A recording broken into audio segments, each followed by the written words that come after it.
ঘুরতে যাওয়ার কথা আসলে সবার প্রথম প্রশ্ন ওঠে, কোথায় যাব, কিভাবে যাব, কোথায় থাকবো, কত খরচ হবে। তাই এই সব চিন্তা থেকে মুক্তি দেওয়ার জন্য আমি তৈরি করেছি এই কালিম্পং অফবিট গাইড। এই গাইডের মতো জায়গাগুলি হলো রামধুরা আর সিটং।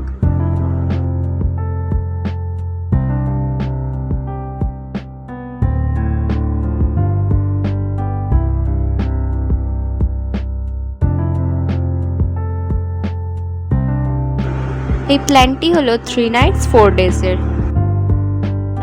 এই 3 nights 4 days-এর মধ্যে 2 nights থাকা হবে রামধুরা এবং 1 night থাকা হবে সিটং।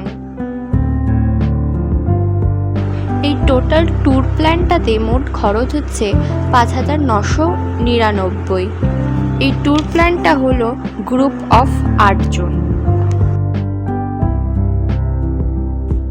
আপনারা কেউ যদি এই ট্যুর প্ল্যান অনুযায়ী যেতে চান বা আমি যেই সকল জায়গায় ছিলাম সেই সকল জায়গায় থাকতে চান, তাহলে আমি যে নাম্বারটি দিয়ে দেবো সেটিতে আপনারা কন্ট্যাক্ট করতে পারেন।